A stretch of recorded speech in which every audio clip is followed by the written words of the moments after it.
Ladies and gents, Kes Tamblin. Over to you, Kes.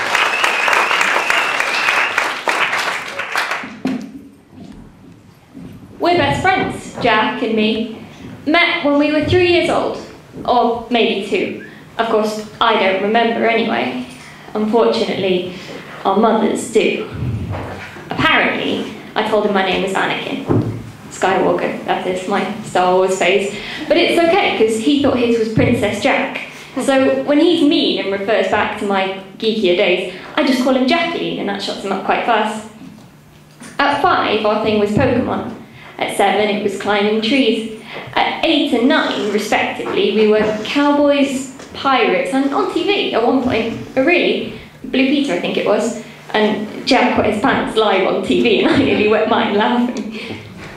13 marked the terrible teens, and Jack spoke 3 words the whole year. And yeah. And got an A in his English exam on Shakespeare.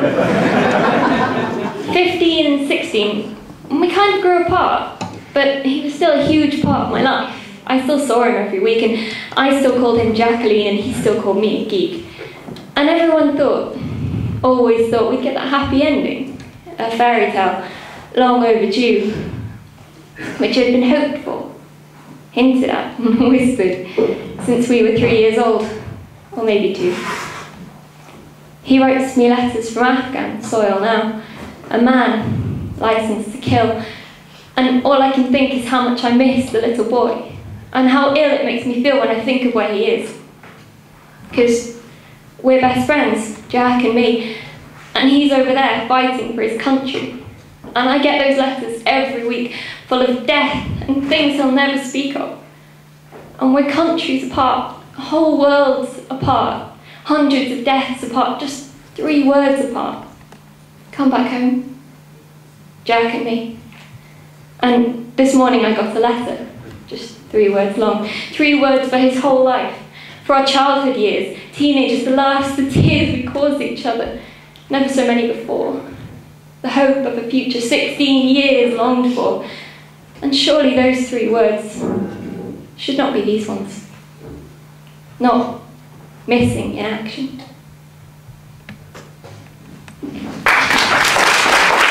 Kes Tamblin,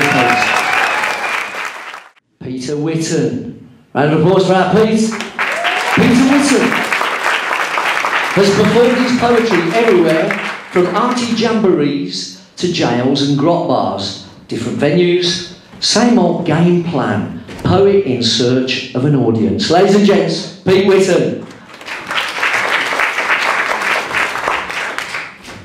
Oh, it's a bit parky yet. Anybody fancy a nice big fat Greek summer holiday? Let's go. They don't make deities like they used to. Supreme beings enthroned on Olympian heights, chucking lightning bolts at one another in a series of superhuman fights. Modern Greece is full of timeshare Poseidons, and Club 18 to 31 be immortals crashed out in air-conditioned en-suites, or scuttling beachers through the portals of the Agamemnon Seaside Pub Cafe at the start of another lotus-eating day.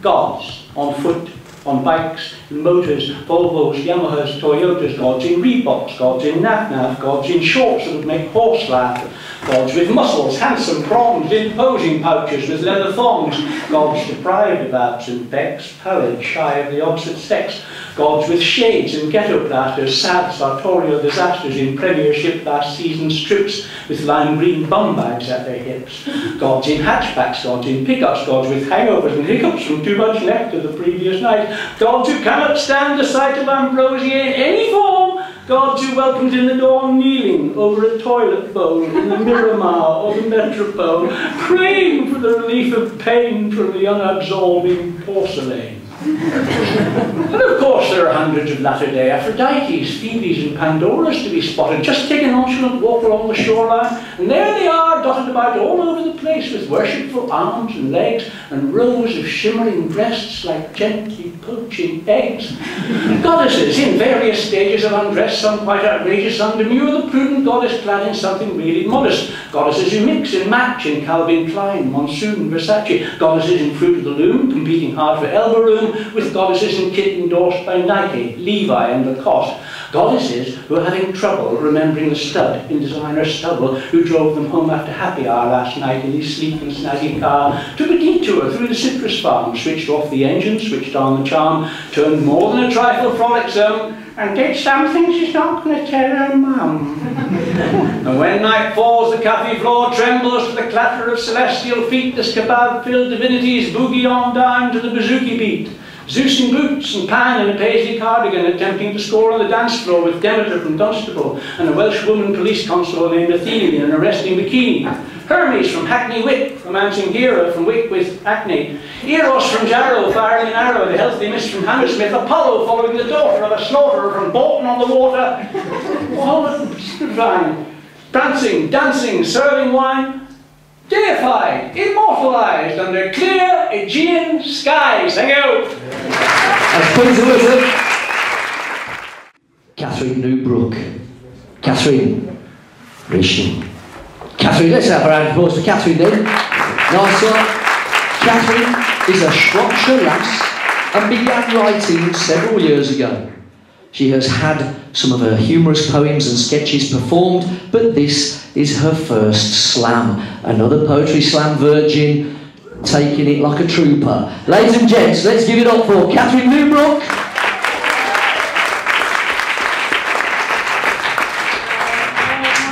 Of the day, I thought Young Love might be a nice one. So, this is called Vicious Aloysius. I'm in love with Aloysius, though my mum thinks he is bad. My friends all think he's gorgeous. To the boys, he's Jack the Lad. My dad thinks he's a loser. My best friend's sister Kate says he kissed her on the motorbike when out on their first date. I hate my best friend's sister. I'm ignoring mum and dad because Vicious Aloysius is delicious. And they're sad. Aloysius's hair is all bright green. My dad thinks it's demonic. My mum doubts that it's clean before she downs 3 gins and tonic. He has a stud set in his tongue and 2 rings in his nose. My mum says it's disgusting what must happen when he blows. I'm going to text and ask him if he'll go out with me. I'll dye my hair and pierce my nose, if only he'll agree. My life is over. I've just heard that Vicious spends his nights in wigs and false eyelashes, wearing women's fishnet tights. That's Catherine Newbrook. Dottie, come on down. Dottie Bluebell's poetry explores traditional form that manifests itself in a unique soundscape, providing unexpected results of raw energy, taking rhythm and rhythm off the lips and into the ears and heart. Ladies and gents, Dottie Bluebell. Can you get this up? Yeah.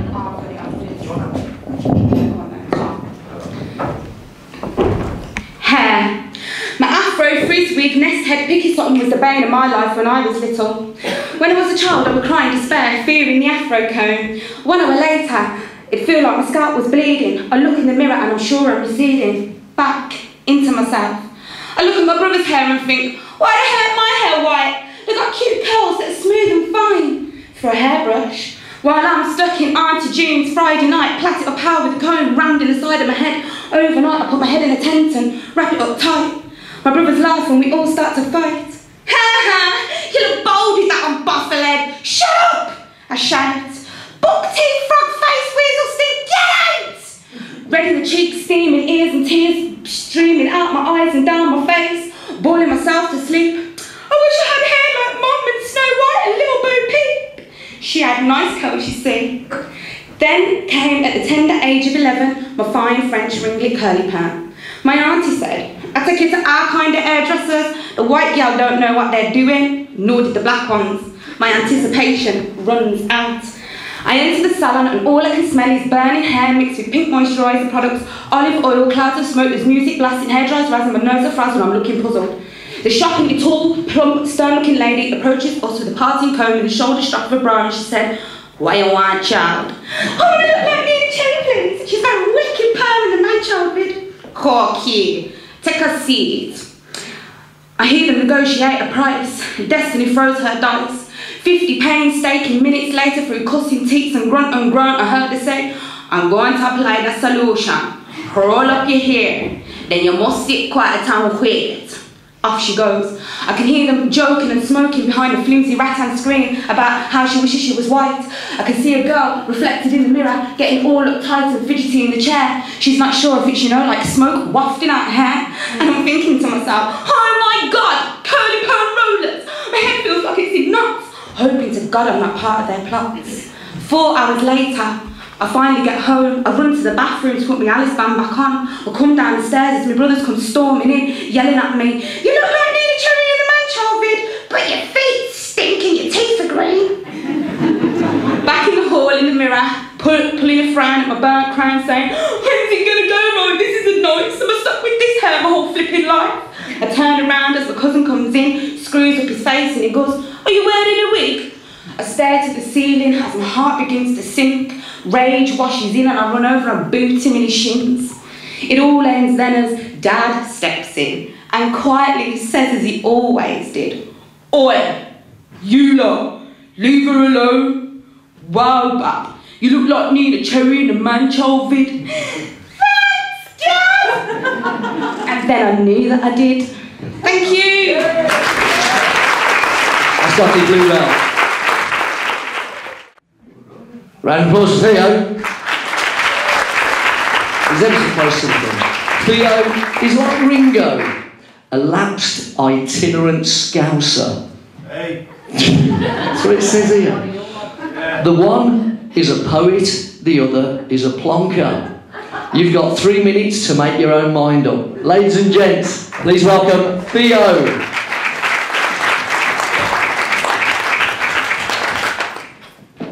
I'm actually only 3/4 Scouser and a quarter Jewish, so you know when stuff goes wrong I go oy vey, Before I start, I just got to say my memory's got so bad these days. I'm just like an old timer. Maybe I've got dementia or even worse, Alzheimer's. And this poem's called I Think I Must Be Sick. I think I must be sick, my head's begun to pound. I read it in the newspaper, there's something going round. I think I must be sick, maybe it's Delhi Belly. The sun's been about according to that fella on the telly. I think I must be sick, the symptoms are all there. I heard him on the radio, it gave me quite a scare. I think I must be sick, I don't feel well at all. Perhaps it's time I gave that NHS Direct a quick phone call. Or I would do if David Cameron hadn't banned it and got rid of a really good service and one of my best poems, the bastard. I'm feeling rather feeble, I'm feeling rather frail, my blood pressure has gone right up, it's even off the scale. My temperature has soared again, I don't know what I've got, but even girls have started saying that I'm pretty hot. I never thought that swine flu thing would ever get so big. It got to me, it was plain to see, I was sick as a pig. These days, my skin's gone dry and flaky, especially on my feet. They look as if they really should belong to an athlete. The features on my face look like they need rearranging. I've never thought it lucky to have 7 signs of ageing. Me sex drive has deserted me. I feel a right old wimp. There's nothing turns me on no more. I've even got a limp. I've washed me hands of OCD, I'll not go there again. I've washed me hands of OCD, I'll not go there again. It makes no sense, I get so tense, I really feel quite stressed. The Prozac isn't working, so no wonder I'm depressed. My memory's got so bad these days, I'm just like an old timer. Maybe I've got dementia or even worse, Alzheimer's. The state I'm in, it is no cause for hilarity. It makes me cry. With laughter. Must be bipolarity.